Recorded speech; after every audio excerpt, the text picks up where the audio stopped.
Ladies and gentlemen, we have here mic open. Yes. My name is Stefan. I'm on the board of Huber Media in charge for our digital businesses. And before we start here on the fire chat with Koum, the founder of WhatsApp, I will just show you 3 slides what we're doing here in our digital field at Boda and what our internet business cluster means. We have started 3 years ago an initiative to drive more digital businesses here out of Munich.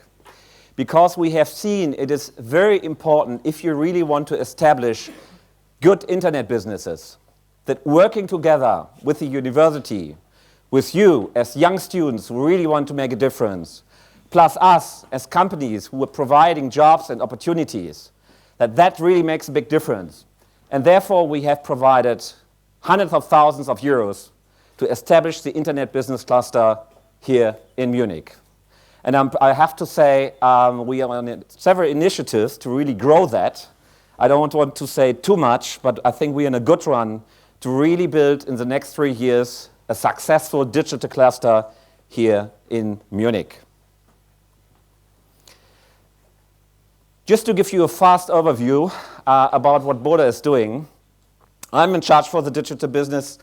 We have made last year 1.38 billion euros revenue. 1 billion is e-commerce, so Zooplus and companies like Cyberport and Computer Universe are classical e-commerce companies. And we also have many media brands, a company like Zing. Who has not a Zing profile? Raise your hands, please.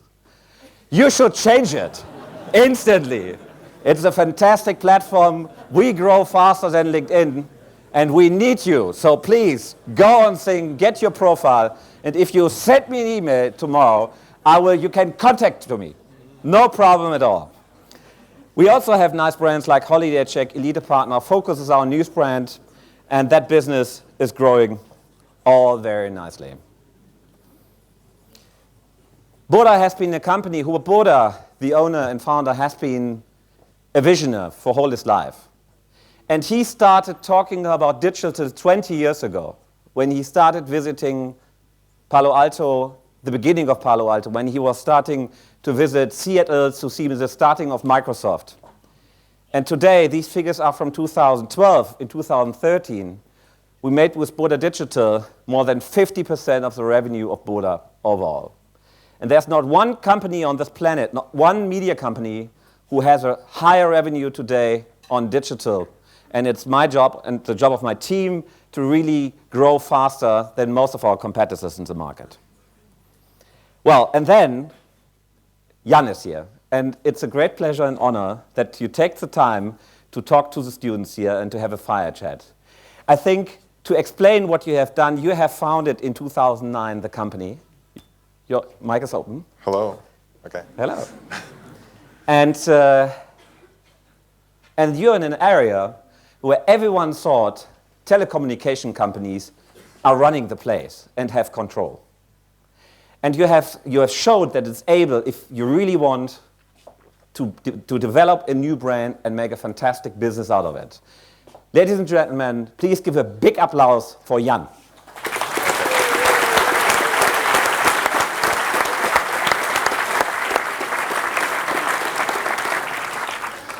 Thank you. Could you give us a brief overview of the history of WhatsApp? Sure. I think it's now 500 million photos daily, but... We have to change it instantly. So how did you come with the idea to start WhatsApp? Well, how did I come up with an idea? Well, first of all, thank everybody for being here. This is overwhelming to see so many people and like standing room only. I always feel like a little awkward talking to people at university because I myself dropped out and didn't quite graduate. So I don't feel like I deserve the right to speak to people who are actually working on getting their degree and going to school. But I'll try to live up to all the expectations. We started in 2009. I worked at Yahoo for 9 years. I joined Yahoo in 1998. when the internet was just starting to grow, and I worked on a few different kind of back-end operational issues. And well, even the young want to see you. Yeah, I can try to speak.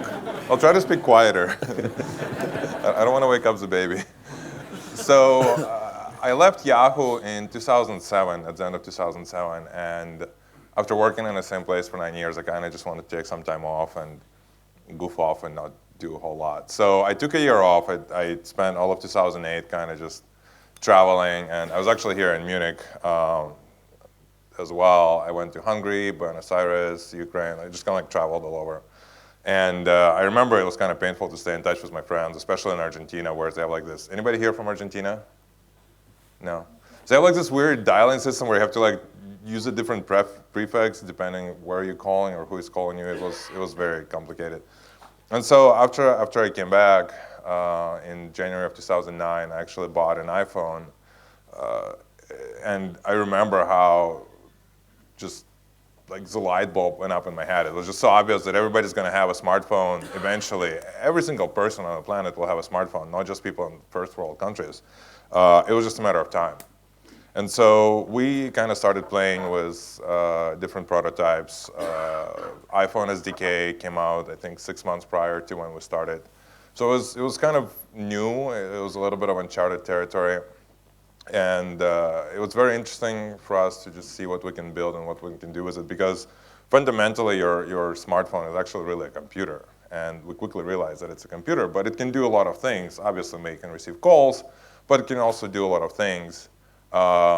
Biggest one being connect to the internet and execute instructions on the CPU. And we started building different prototypes. We started with a status feature that we have today. It's kind of buried and hidden, and we haven't paid a whole lot of attention to it.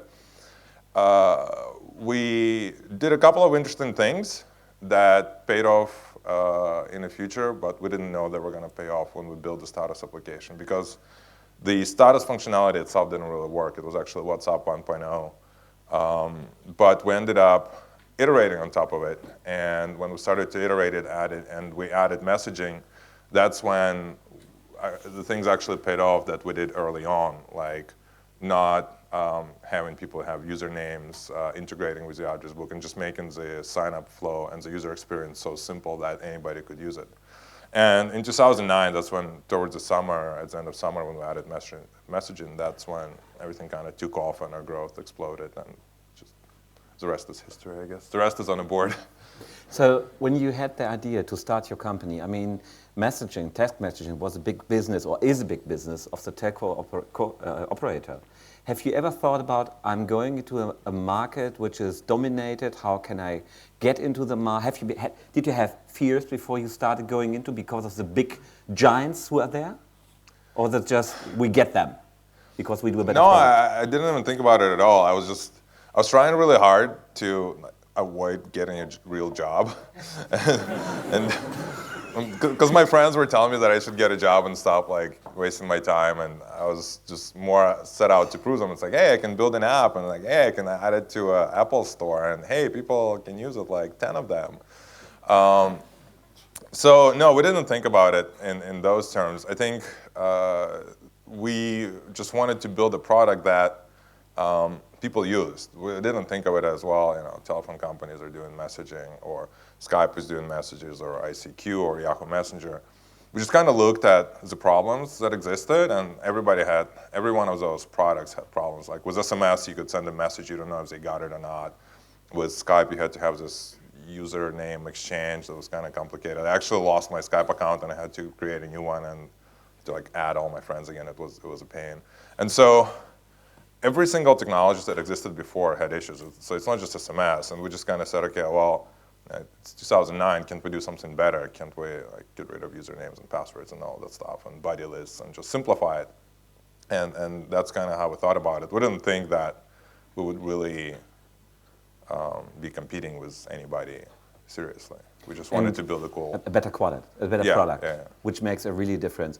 And when you started funding the company together with your co-founder, how did you start? Did you have angel investments?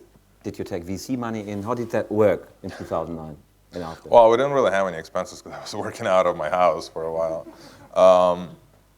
We got angel funding fairly quickly. So once we added messaging and the growth started to happen, we realized that we need money because we wanted to hire people to build for Symbian. Who here remembers Symbian? Anybody? Some people. Sure. So we started supporting Symbian early on, and we started supporting BlackBerry early on. And so we needed to hire engineers. And for those who don't know, Symbian is operating systems that Nokia phones use. And we wanted to obviously support all of the phones that are out there. And we got angel funding. Interestingly enough, all of our angels were ex-Yahoo employees. It was kind of like my circle of friends and people who I knew from working at Yahoo, who I kept in touch with, who kind of gave me advice. And when it came time to get some seed money, they contributed in many ways. And when did you do a venture round? Did you do a venture round? We did. We partnered with Sequoia. I think it was 2011-ish. It's been so long ago. Wow. We partnered with Sequoia, which is one of the top VCs in Silicon Valley. They've backed companies like Apple and Yahoo and Cisco and PayPal. And so kind of felt it would be good for us to be in that company. And they've been actually really, really helpful in many ways, hiring and guidance and advice. And we also felt like it would be good for us to have money in the bank just for insurance, like for any day. And can you describe it a bit more in detail where they help you? So you said they help to hire people. What do they do that you really have a benefit for your company? Well, sure. So me and Brian are both engineers, which by definition means we're not the most socially outgoing people out there. We just kind of like to sit in front of our computer and just write code and do things to make our application better. Sequoia actually has a very big Rolodex. A lot of VC firms actually have a very big contact list of people, and if we come to them and say, hey guys, we really need help hiring a backend engineer or a database engineer or a web engineer, they can help us. They can give us some names of people we can go talk to. They can help us with real estate issues, because they always have startup companies that are moving in and out of different spaces. Advice, and they also shield us from a lot of kind of noise that happens in the valley, at the same time providing us perspective because they see what trends are emerging, what technologies are emerging, if there's something we're missing or not missing. Mm-hmm. And did you ever fear that you not might reach the critical mass when you started your product? Oh, I still think we haven't reached critical mass.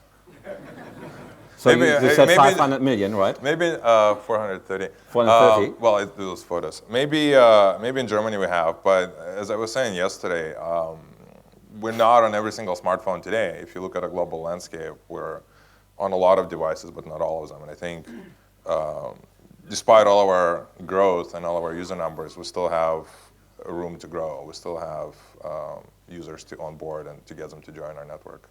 Mm-hmm. When was for you the turning point or the tipping point that you really felt now it starts? And what happened that you really saw now it takes off? Was there a couple of incidents? Was it viral? What happened at the tipping point?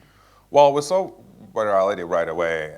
We actually never spent any money on marketing or advertising. So like everything we've done has been word of mouth, which, by the way, thank you to everybody in this audience who've gotten your friends and your family members to use WhatsApp. I mean, it's all you guys, seriously, telling all of your friends about it and all of your family members about it. So you need two. Everyone who's not on WhatsApp, think about WhatsApp and Zing. No, everybody who's not on WhatsApp, just wait. Your friends will come and bug you about it. I think for us, it was all about kind of the viral factor, and we've seen it take off at the end of 2009, which is when we added multimedia. So we released the basic messaging functionality in the summer of 2009, and we always knew that multimedia was expensive. Like sending MMS message was like 50 euro cents or something like that. Or like in some countries, it's like almost €1 to send a photo through multimedia service. And when we added MMS, it just took off because people really wanted to share photos of their babies or photos of their cars or photos of themselves, whatever it is they want to share photos of. And we were able to also start charging for our application at the time because people were willing to pay for the service. But when we added multimedia, when we added ability to share photos or location or video or audio, it really, really took off because it gave us this kind of rich communication experience. You said advertising, and I think you've made several public statements that you're a bit critical about advertising models, and you decided to go on a subscription model. Can you just explain why you think that and what others can learn from your way to do things? Why is advertising not? What's your feeling? I have a feeling I'm going to end up with this like guy who hates advertising thing with me forever. I don't really hate advertising. I think there are actually some examples of good advertising campaigns. If you think what Apple did was Think Different, it was extremely well thought out and very useful to them campaign when Steve Jobs came back to Apple in 97, 98. And I think advertising has its place. We just don't think that the smartphone is the best place for advertising. If you think about how personal your smartphone is to you, like it's always with you, it's always somewhere like physically next to you. And it in a way becomes a part of who you are. It becomes an extension of who you are. If you think about how you interact with a desktop computer, it's detached from you. It's like you're sitting a couple of feet away from the screen, and you actually have a very big screen, so you have more space for advertisement. And we felt that it's different technology. You can't just take advertising from TV and move it to desktop, take it from desktop, move it to smartphone. So for us, it was a little bit of a different philosophy. So it's not like we hated it. We just felt like what we were doing, it wasn't ideal. Yeah, and it wasn't very optimal. And so far, we've been kind of very happy with our decision, obviously. Is there something others can learn from you? I mean, should we change the models we have on mobile phones, on smartphones? Actually, on smartphone, should we change our models to subscription? I mean, the way you're doing it, to take a very low price for a year, you take $1 for a year? I don't know. I think everybody has their own ways of doing things, and it also depends on the product. I think if you're doing a game, it might be hard for you to do a subscription. I think for a game, people use in-app purchasing a lot, and people use payment upfront a lot. It depends on the product. I know a lot of digital goods, such as magazines, are now switching to kind of subscription models. Some are still supported by advertising, some are not. So I think it depends on the product. We just didn't want to deal with it, to be honest, because we wanted to keep our company small, and when you do advertising, you have to go hire salespeople, you have to deal with advertising executives, you have to have engineers who work on advertising. We just didn't want to deal. We dealt with it at Yahoo, and we were kind of fed up with it, and we just said, okay, we're going to do this differently. And so for us, it was just out of your experience, out of Yahoo, the right way to do. If you look to other social networks like Facebook, you are purely mobile. Is this benefiting or threatening your business if you compare that to Facebook, where you can use all devices? For what we're doing, we feel that being mobile only is actually very beneficial. We always had people ask us, are you going to do a desktop client? Are you going to support a web client? Are you going to do anything else? We always felt that we actually have an advantage compared to something like Skype or Yahoo Messenger in a way that you interact with people. And the basic idea was that we always looked at SMS, and despite all the issues that SMS has with message reliability or user experience, it's a very great technology, because when you send an SMS message to somebody, you know it goes to their phone.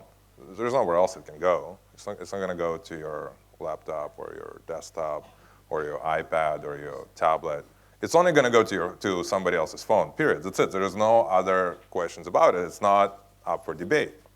And we always felt that this was the biggest advantage of SMS, is that if I'm sending a message to you, I know it will reach your phone and nothing else. And if it doesn't get lost, it will arrive on your phone, and you'll pick up your phone and look at it. And that's the idea behind WhatsApp, is that when you send a message, it goes to that person's phone. It doesn't go somewhere else. And because your phone is always with you, you're more likely to reply quicker. You know, people sometimes leave the house, they forget the keys, but nobody is going to forget the phone. Like, people right away, it's like, where's my phone? I forgot my phone, right? Whereas people lose their keys all the time. So your phone is always with you, and you panic when you don't have it next to you. And so we actually think that, to us, it's an advantage to being mobile only and focusing on mobile. Yeah. Actually, I read an interesting statement a few weeks ago. Kids up to 10 who have smartphones, 50% of them don't wear a watch anymore. This is a very high number. Just to have an example, you take your smartphone always with you. You have the time you don't wear any watches, and that's I think that's clear that the smartphone becomes very important. Do you look at your competitors? I mean, do you measure what Facebook is doing, what they provide as services, what Line, which is a Japanese competitor, which you have it, what can I say? I wouldn't say a battle, but you could probably explain it. Which is your competitor from Japan coming now to Asia? Are you measuring your competitors? Are you looking at them, or do you don't care and yes, you just do what you do? We usually don't care. Just out of curiosity, who's here using Line? We got one person, 2, 3, okay. Good news. Should I ask who's here using WhatsApp? You do. No, it's okay. So, who's using WhatsApp at least once a week? You got a clear answer. Yes, thank you. Ask about Facebook. So, look, the question is, who's using Facebook once a week, the communication tool, the chatting tool? Okay, you have more, just from the view, from here, it looks more WhatsApp. Look, first of all, we don't consider Facebook or Twitter to be really competition. I think the companies have different products and different offerings to their consumers, and I think the important thing for us is to stay focused on our product and continue to build what we want to build and not really spend too much time thinking about competition. People sometimes ask us, who is your biggest competitor? And our biggest competitor is really ourselves. Given where we are today and our leadership position in the market, it would really be up to us to really screw it up and not continue to execute on the way we've been executing. So we definitely hear about competition. We know that Line is entering German market, and I think they did it 6 months ago, and they had like some big PR. We don't really care about it too much. We have our own users to support and our own product to build. Mm-hmm. Will you become a full-fledged social media platform? I mean, you already mentioned something about photos, uploading videos, all that kind of stuff. Are you going into a real social media platform? I think social media is kind of this big word. I think people sometimes ask us if we're going to become a gaming platform or if we're going to turn into something that some of our competitors have become. The answer is no. We really are interested in doing messaging. We really are interested in doing communication. And we strongly believe that if you do one thing and do it really well, you'll be successful at it. The last thing we want to do is go out and branch out and do 10 different things. And we actually can't. Our engineering team is so small that even if we wanted to go to 10 different things, we would suck at all 10 because we would have to have very little people working and dedicating their time to one thing in particular. And so for us, the goal is to stay focused. As I was saying earlier in the talk, we actually haven't succeeded at being in every single smartphone yet. So I think for us to pivot and go do something else and just kind of change our direction would be a little bit suicidal. Okay. I would like to ask you a question. You all have, before I ask you a question, I would like to ask you a question. You all read about NSA. For whom of you is this topic a real important topic? Please raise your hand. So this is probably a third half, okay? So we had the DLD conference here, and the topic, we had very intensive discussions about being spied out. As Paul Bernhard Kallen, our CEO, said on the opening panel on Sunday, some of our friends who always have looked like friends obviously aren't our friends. And some Chinese who always have been punished or been accused for spying out are just doing what obviously everyone is doing. Good quote. How important is for you the privacy issue? And has the discussion about NSA, has that changed something which you can see in your data, how your platform is used by the user? 3 questions in one. So, I'll answer the first one. No, it hasn't. And I think the question is how important it is. It is important. As I was saying earlier, I actually grew up in communist Russia, and we had this environment which was very similar to Eastern Europe, which is, if any of you seen a movie called Life of Others, you will understand what I'm talking about, where the government just kind of knows like everything about you. And the government has the ability to get people to be informants. And I'm not the guy to comment on politics, but I always feel like the government should play a smaller role in people's lives and not be too involved. But where WhatsApp is different from a lot of other companies that were mentioned in the whole NSA spying scandal is that we're actually not, because we're not an advertisement company, we're not interested in collecting people's data. We actually don't know your name, we don't know your age, we don't know your gender, we don't know your address, your email address, your physical address, how you spend your money, where you live, where you go eat, what you search for on the internet. We don't know any of that stuff, and we actually don't want to know because we don't need that information. Companies, and they're great companies, but companies like Google and Facebook and Twitter and Yahoo, they're driven by advertisement, and they have to gather your data to serve you better ads. That's how they make money. That's how they can stay in business, by collecting data and serving it as an advertisement. And so we're different in that regard. We're not interested in knowing that much about you. We actually want to know as little about you as possible. Mm-hmm. Are you measuring, you know, I read an article here in the Wirtschaftswoche, which is a weekly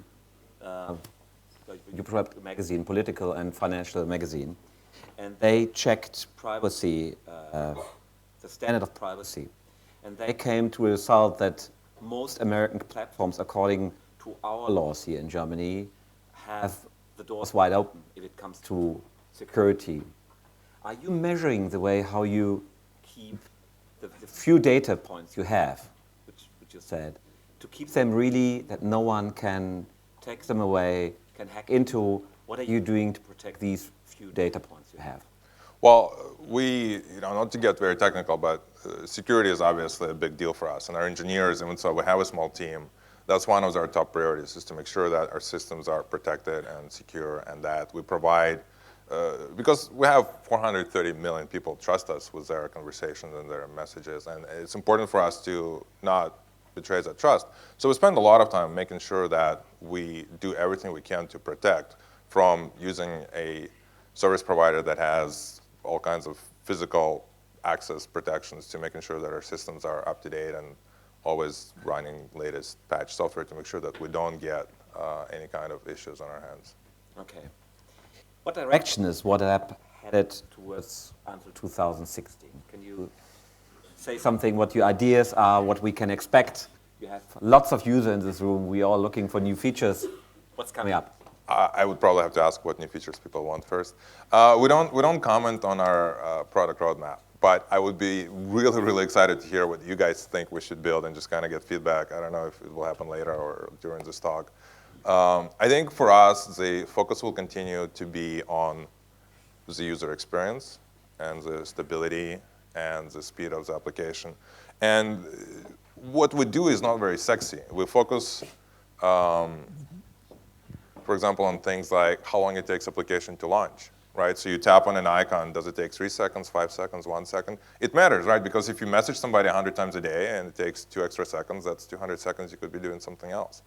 We focus on things like making sure your chat history doesn't get corrupted on your phone and you don't have to lose your messages don't get lost. So we do, for example, iCloud backup on iPhone. It took one of our engineers 6 months to integrate iCloud backup into our iPhone product, but now if you have it enabled and you lose your iPhone and you get a new one, you will be able to restore your chat history from iCloud. So we have all these little details that we focus on. They're not sexy, they're not big, huge product rollouts, but they matter because people's chat history and people's messages and the speed with which application works and how reliable it is, all of that stuff matters. Great. I just have to ask for what that might. This is better. Okay, thank you very much. Why did no one say something before? I hope you heard what. Okay, anyway, we keep going. I would say we throw the first round of questions now into the room. 3 questions. Raise your hands, and I will give over this microphone. There's a first question here. You got to mic that. Okay. Does it work? Do you have any plans to roll out an API? No, no plans. Next question. I can actually elaborate a little bit more on that. There are multiple issues with rolling out APIs. You have to think about commercial entities using that, and you have to think about spam applications. And we really want to make sure that our network stays spam-free. I don't know if any of you ever got SMS spam. Has anybody here ever gotten SMS spam? It sucks, right? It wakes you up in the middle of the night, and you're like, what the hell is this crap? So the last thing we want to do is introduce a variable into our equation that has a potential of bringing something like SMS spam into our network. So that's why we're not even thinking about API today. We're still focused on growing our network and supporting existing users. Question away. What's about adding a voice feature?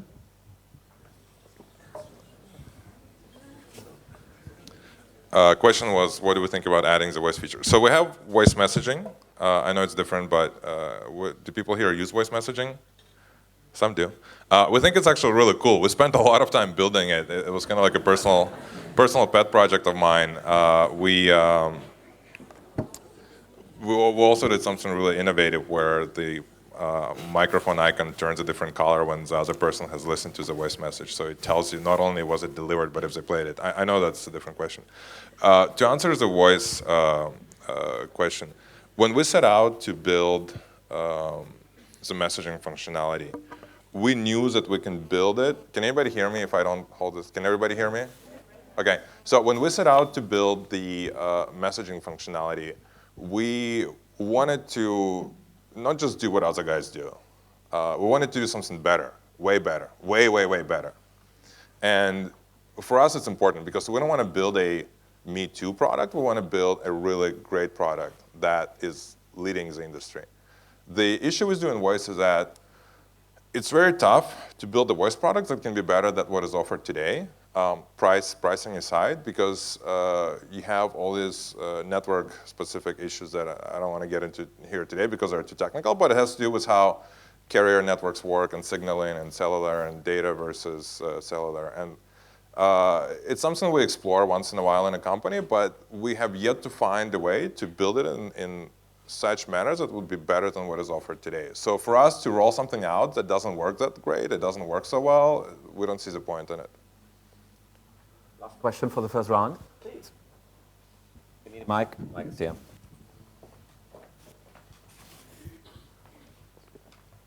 I'd like to know, how do you deal with competitors like Tango or Viber or iMessage? Because I noticed that my family and friends, they started to use them a lot more often than WhatsApp.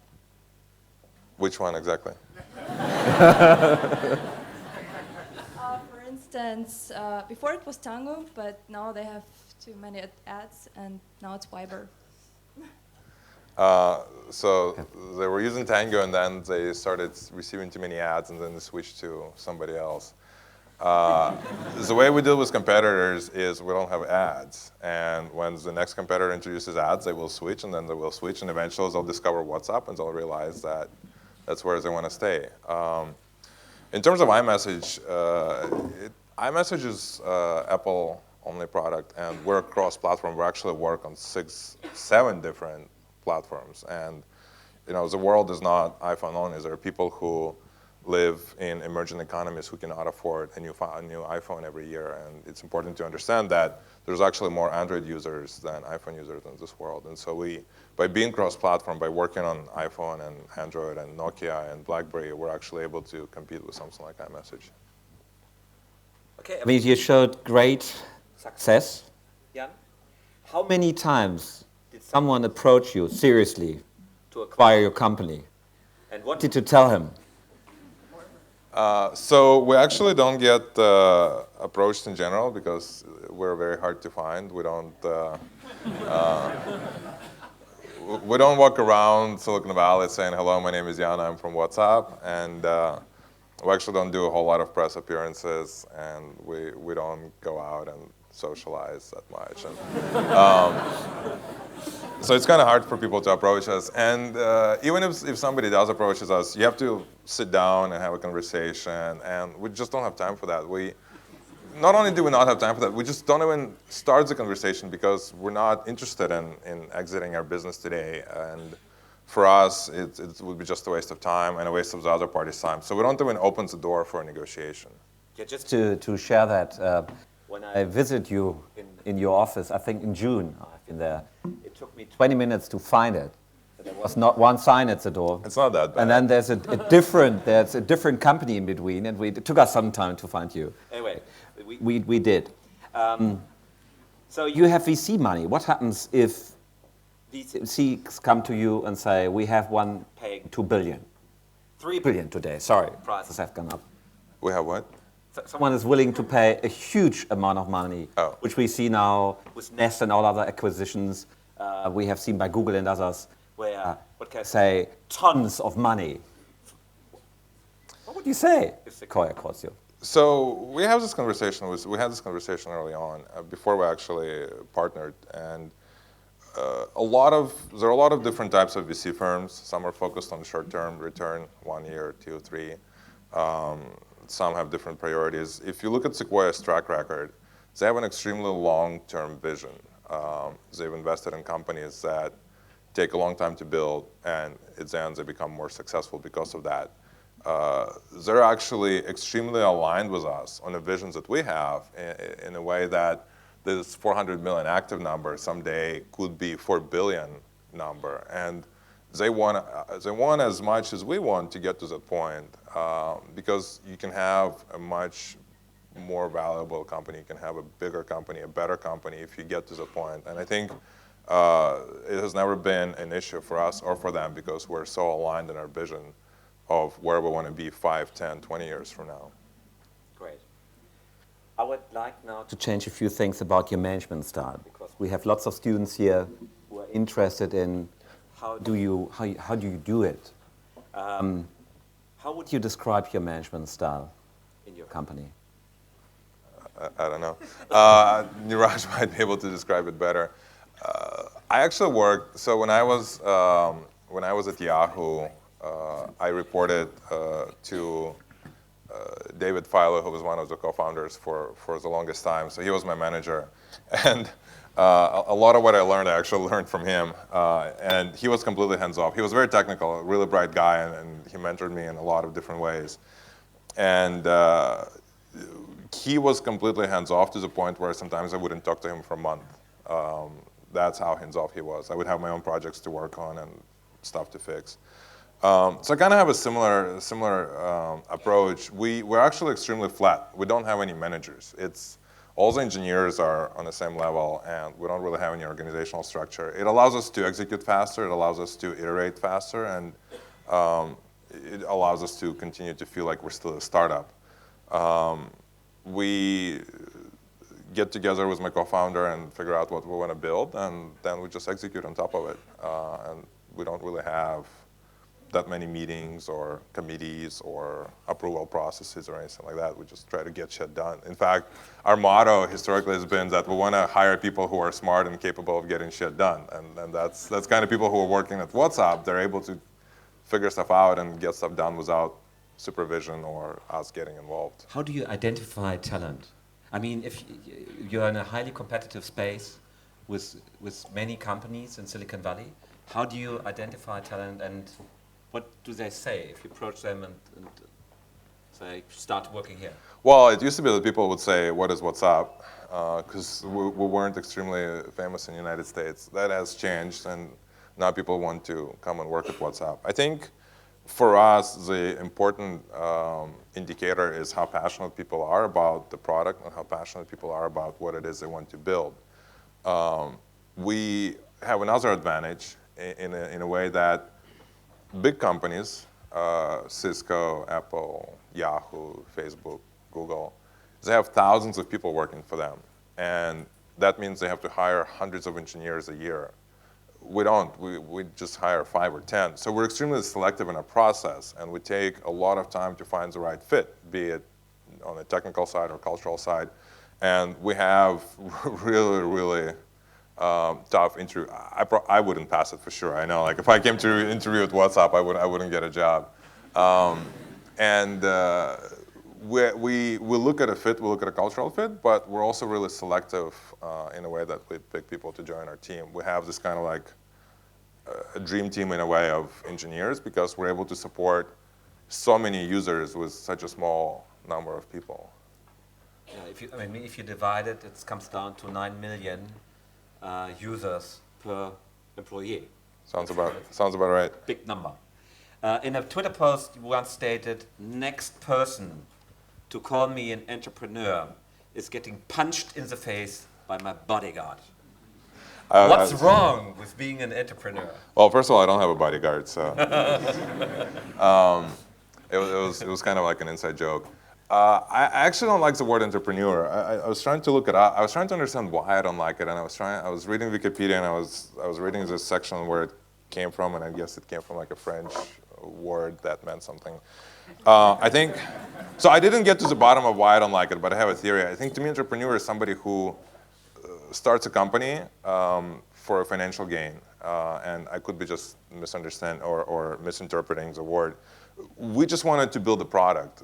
We didn't want to start a company. We didn't want to manage people and infrastructure and cost and have a legal team and a marketing team and a PR team and deal with office and buildings and buying chairs and buying computers. And running a company is not that exciting, actually. It's a lot of like little details you have to think about. We just wanted to build a great product. And so I think to me, I'm more excited about meeting people who want to build a great product. And I think people, especially serial entrepreneurs, people who build a company, we think of it more as kind of like people who do it very opportunistically for a financial benefit, especially if they've done it 3, 4, 5 times in their career. And we just have a different philosophy. We want to build one great company that is here to stay, not 10 mediocre companies that get sold. Mm-hmm. If there's one recommendation you could give to the students here, what would be the one recommendations you would give? One, don't drop out of school. Seriously, look, you hear a lot about people who dropped out, like Mark Zuckerberg or Steve Jobs, or you and I dropped out of school. But I think the important thing to realize is it's more of an exception than the rule that people actually end up starting companies if you drop out of school. I actually regret not finishing college and dropping out of my studies and not finishing it. And so there is one thing is, continue with your education first, and everything else will kind of happen later. Okay, thanks. Just one thing I can add to this discussion.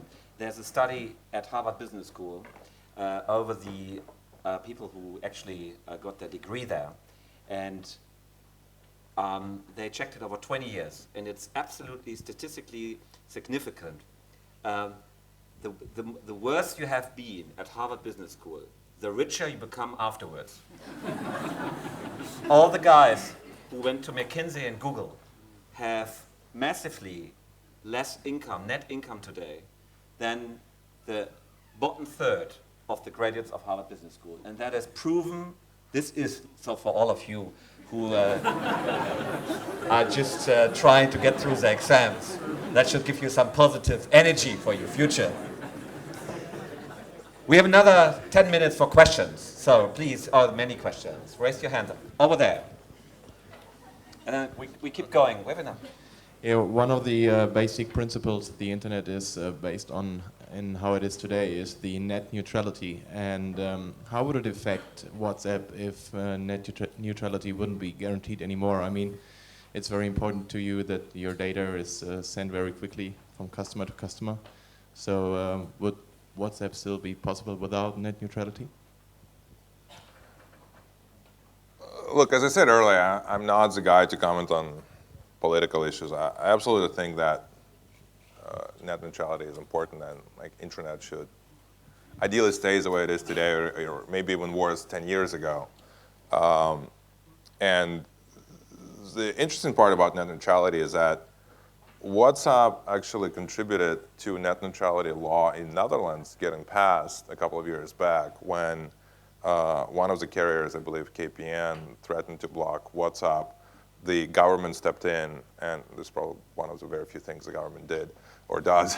They stepped in and they said, no, you're not going to do that. And they quickly passed the net neutrality law in Netherlands because governments threatened to block applications like Skype and WhatsApp.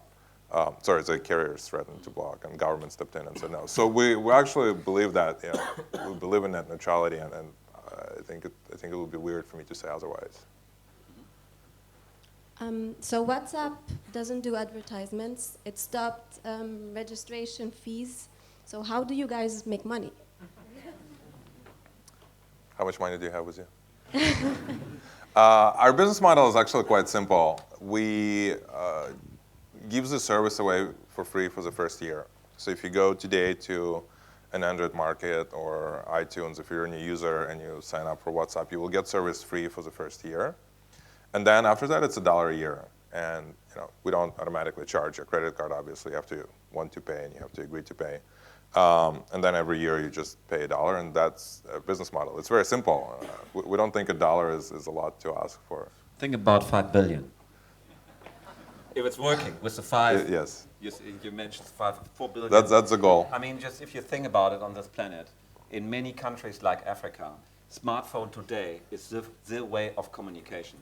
And they don't have fixed line, they don't have cable, they have their smartphone to do everything. And that counts for many Asian countries as well. Yeah. And therefore, it's probably easy to scale it up if you are successful, as you say. Further questions? We have a hand over there in the very far back. Stand up, shout loud. So you say you're concerned about privacy for users, yet you don't have end-to-end encryption. I'm wondering why that is. I think, as I said earlier, for us, what we do with security has always been an ongoing process, right? It's an evolution and not really a revolution. So everything we do is an improvement over improvement over improvement. And so for us, being the company that we are, it's an ongoing process that we just have to continue to work on and execute. Question? I already got the mic, so I will just Okay, say please right go on. ahead.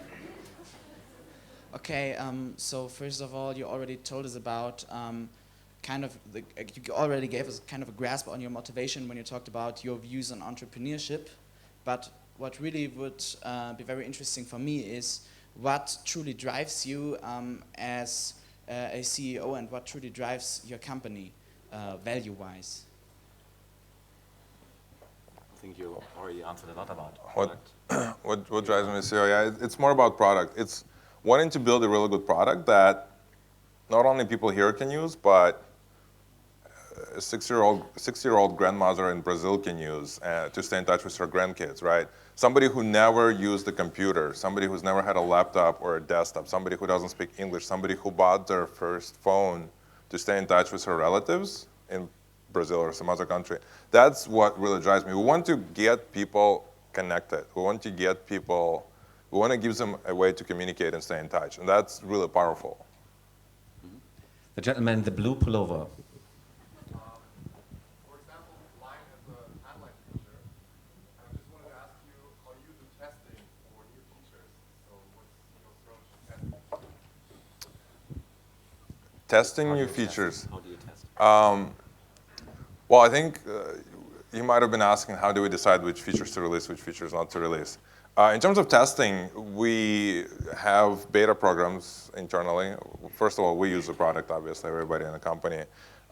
With something like Android, we actually roll out the release in small chunks to our population. And if we find a bug, we fix it quickly.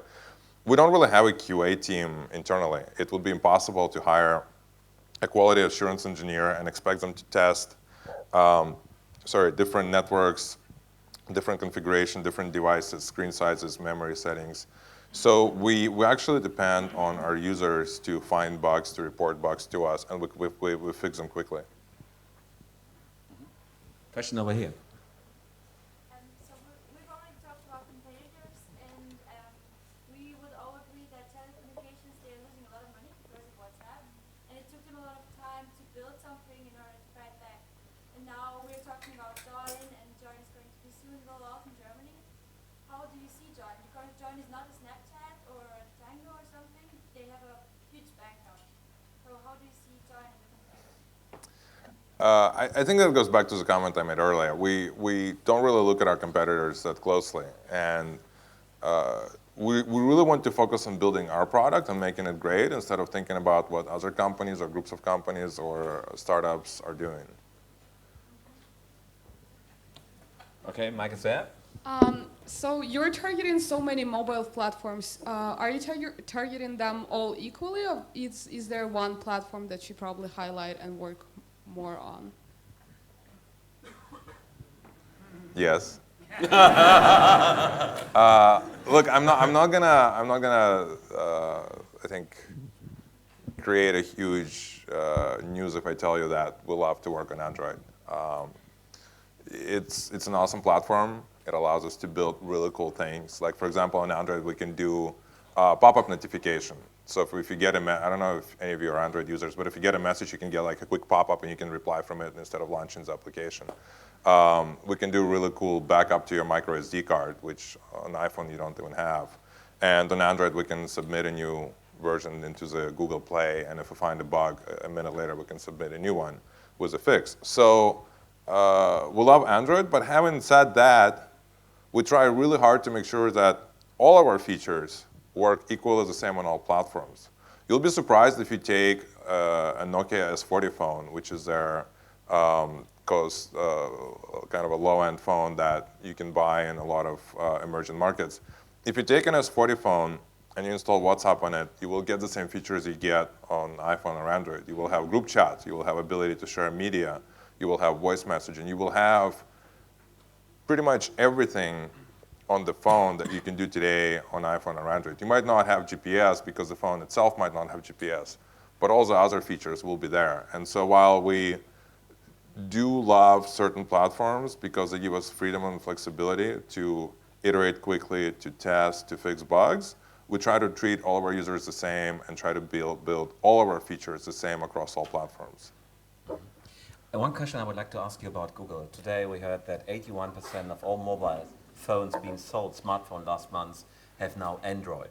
And it's growing so rapidly that we probably have 90% probably next year. So my question to you is, Google is a good partner because you can use the Android platform, and as you stated, it's a good one.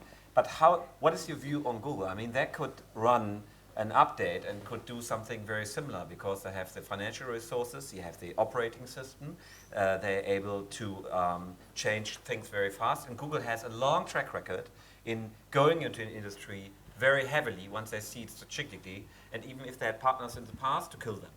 What is your view on Google? Well, it's the same view that we have in other companies. When people ask us about Yahoo or Facebook that have messaging products that are not their primary business, it's always going to be our belief that if you do one thing really well and you focus on it, you're going to be better at it than your competitors who do many different things. And Google especially, they do so many different things like self-flying cars, and who knows what they're going to build next.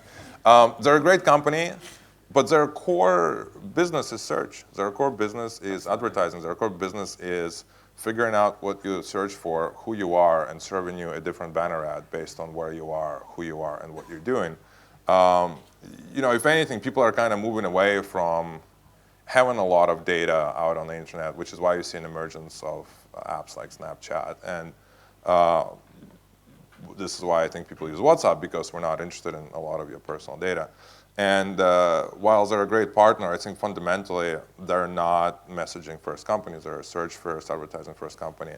So we don't really worry that much about it. We don't think about it. We try to focus on building our own product. Yeah. Okay, time is out. We can take more questions. I have time. You have time? I want to hear what people want us to build next. That's what I really want to hear. That's a good question. So, answering. Go ahead. I actually don't like group messaging features so much because it's like I get so many messages, and if I mute the group message, I maybe get not the important ones filtered out. So do you plan any kind of interesting ways to improve the group messaging feature? Yeah, we actually have something like that. It's called individual messaging.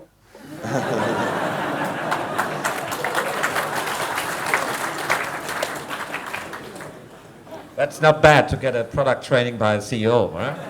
You can state that to your friends. Any further recommendations? Hand over there. Yeah, get up. I'm thinking to do like with the phones, travel edition. So when I'm abroad, I don't use data, so I can't use WhatsApp. There was a possibility that I could say I'm abroad, I only want to use WhatsApp, and that allows you to transfer data without any other app, so it doesn't get really expensive. Yeah, I mean, there's obviously Wi-Fi, but aside from that, it's challenging because we don't really have a lot of control over what the operating system decides to do when it connects to roaming or not roaming. But it's important for us. We actually talk internally about how to make sure that people are always accessible on WhatsApp, even if you're in another country, even if you're roaming. I understand that there are a lot of actually roaming changes that are happening in Europe in the next couple of years, and we're really excited about that. We hope that it will benefit all of the consumers quite nicely. You understand with red? I think it would be unfair for me to answer that question because I actually rotate across different phones all the time. So right now I'm using, I usually have two phones. I have a keyboard phone and I have a touch phone. So I'm using Nokia E5 right now as my keyboard phone, mostly for WhatsApp, and I have an iPhone for other stuff. But I switch, so iPhone would switch to Windows Phone, would switch to Android because they're all touch, and Nokia switches between BlackBerry and Nokia because they're keyboard. Just if you ask a question, think about you want some recommendations or questions for development. Want it? I'd like to highlight some important messages, so it will be easier to find them, because quite often I get some important messages, and yes, I can search for it, but it's not so practical. Yeah, we thought about it actually, so it might happen in the future. We'll see. I'd love to have a checkbox where I can switch off the timestamp last seen thing on my Android. Shouldn't be too hard. Are you an engineer? You want to come build it? It's. That was an application. It's nice in Silicon Valley. It's something we plan to address this year. It's been on our to-do list for a while. I know that a lot of people actually want functionality to do that, so it's coming. We can't tell you exactly when, but it's coming. We know about it. Why not immediately? Because I'm not writing code right now? Why not immediately? We can't really roll out things immediately. We have to put thought into how we build our user interface. We have to make sure that it's intuitive. We have to make sure that it works. We have to make sure that it's tested before it actually gets sent out to 400 million people. You just said you preferred software or things Android and not iPhone and iOS. Why is it possible on iPhone and not Android? That's more of a legacy reason. We started with iPhone and we added it. It was more of an experimental thing we added, and then we kind of neglected it and never cleaned it up. So it's our fault for not obviously taking it more seriously, but we're going to get it resolved soon across all of our platforms. Again, this is something we don't want to just address on iPhone and Android alone. It's not just an iPhone and Android issue, right? It's an issue for all of our platforms. And if we're going to build it, we're going to build on all six, which means it's an engineering time, it's a test time. We probably have to make some changes on our backend to make sure that everything works correctly. So it's not just an Android iPhone issue, which means it takes more time, more effort on our side. But like I said, it will get resolved soon. Question here.